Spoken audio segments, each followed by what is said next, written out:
Bom dia, sexta-feira, dia 21 de janeiro de 2022. Eu sou Aécio Júnior e eu estou aqui hoje substituindo o professor Aécio, que não pôde estar aqui com vocês hoje. Mas queria trazer para vocês os índices e principais notícias do mercado financeiro dessa semana em um pequeno resumo. Se você gostar dos vídeos, por favor, deixe seu like aqui abaixo e não esqueça de clicar no botãozinho para se inscrever. Sua inscrição é muito importante para nós. E ative o sininho logo do lado do botão de se inscrever para receber notificações. O YouTube mudou o formato e se você não clicar no sininho, você não receberá notificações de novos vídeos publicados. Se você quiser nos mandar um e-mail, nosso e-mail é previsioneseconomicas@gmail.com. No site previsioneseconomicas.com.br você encontra as principais notícias que nós publicamos, também como vagas de emprego, oportunidades de estágio e artigos relacionados à educação. O link está na descrição. No site você também tem acesso a todos os nossos vídeos, que já são mais de 150 vídeos, todos os nossos podcasts, são mais de 200 podcasts já, e todas as informações que nós divulgamos. Visite nosso site.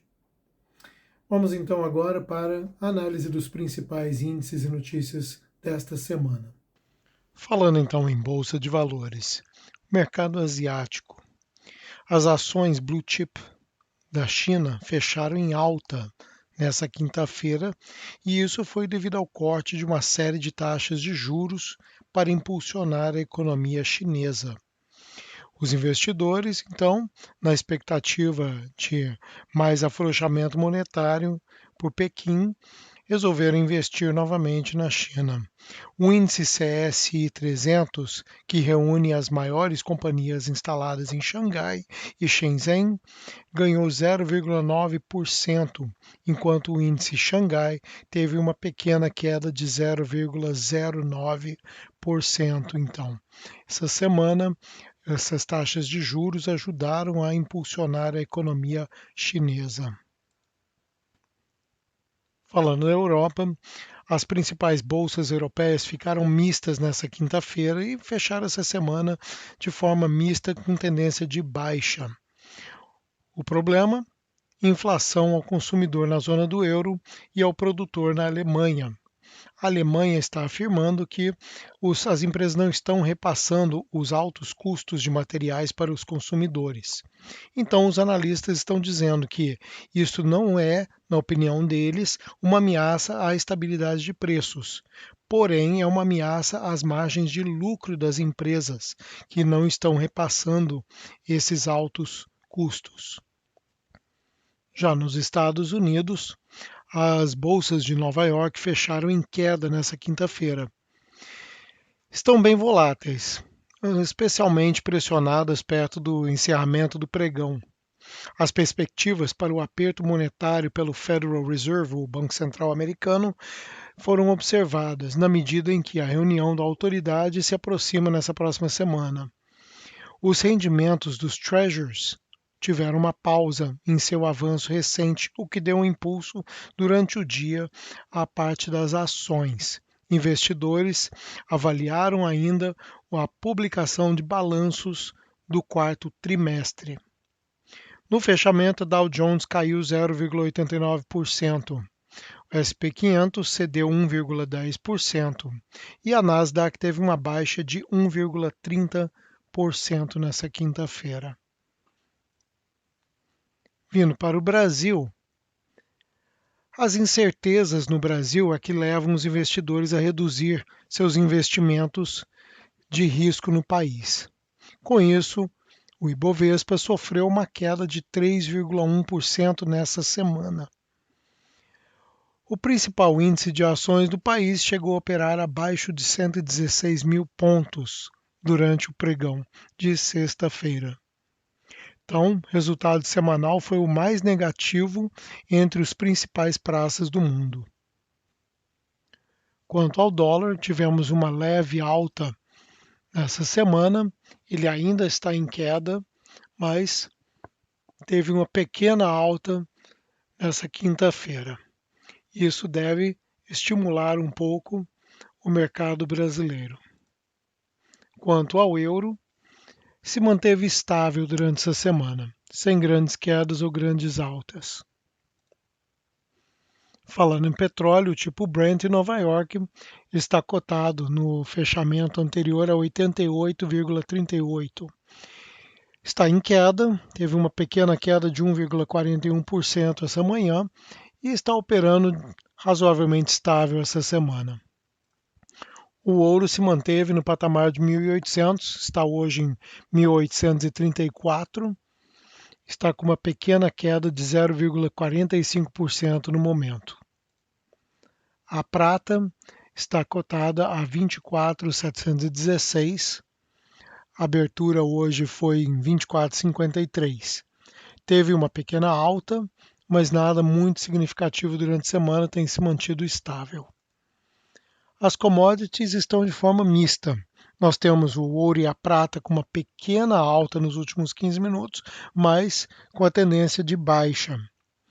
O cobre, o petróleo, o óleo de aquecimento e o trigo, o milho, o açúcar e o algodão estão todos em baixa.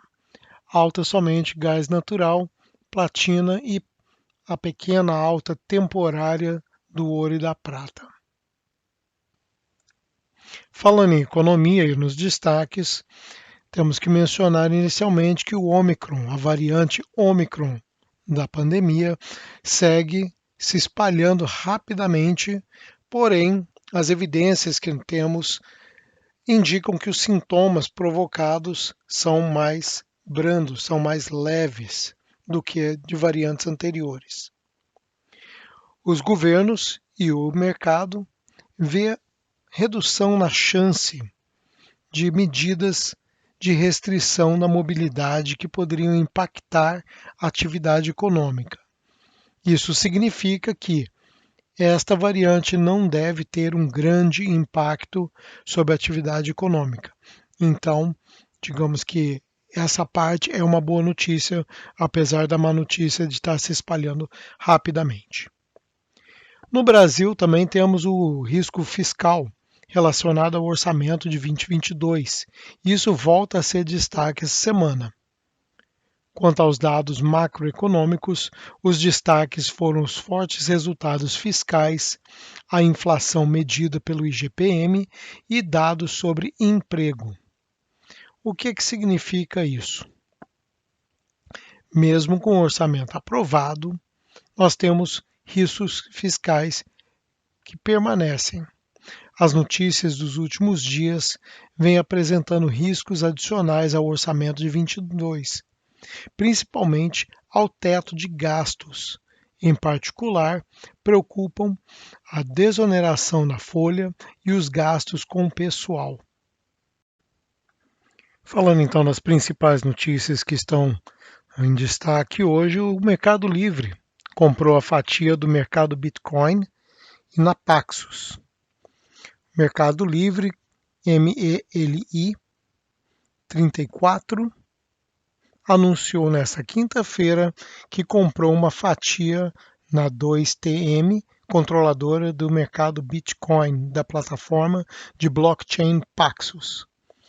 Não divulgaram valores, mas o maior portal de comércio eletrônico da América Latina ampliou a aposta em transações envolvendo a moeda digital. Numa parceria com a Paxos, em dezembro, o mercado Bitcoin começou a oferecer negócios com criptomoedas, como Bitcoin e Ethereum, por meio de suas contas digitais. Em maio do ano passado, o Mercado Livre anunciou que comprou 7,8 milhões de dólares em Bitcoin para a sua tesouraria. Vemos também que a XP fecha acordo para a criação de corretora com 2 escritórios de agentes autônomos. O Valor Econômico traz hoje um artigo muito interessante sobre imóveis em 2022. Diz o artigo que o ano de 2021 começou com a confiança dos consumidores de imóveis a todo vapor, com as famílias dando mais valor à casa própria na pandemia e os juros de crédito imobiliário em baixa. Contudo, ao longo do ano, a velocidade de compra de imóveis, principalmente daqueles destinados à classe média, caiu devido à combinação de alta de inflação e juros, cenário econômico e político incerto e aumento dos preços dos imóveis. Nesse ano, a previsão do artigo é que esse cenário deve continuar. O valor médio dos imóveis residenciais subiu 5,29% em 2021, a maior elevação desde 2014, conforme o índice FIPE-ZAP. Ainda que, levando em conta a inflação de pouco mais de 10%, tenha havido queda real de 4,33%, mas não ajudou o mercado. O resultado é o recuo na intenção de adquirir a casa própria nos próximos meses, que atingiu o menor nível em 12 meses. Isso então que estava o destaque em um dos episódios anteriores sobre a queda na venda dos imóveis.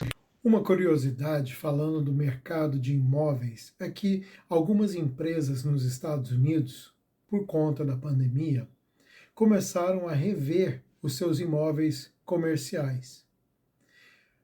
Por conta da pandemia, muitos profissionais estão trabalhando remoto, trabalhando em seus home offices. Então a necessidade de imóvel comercial caiu muito.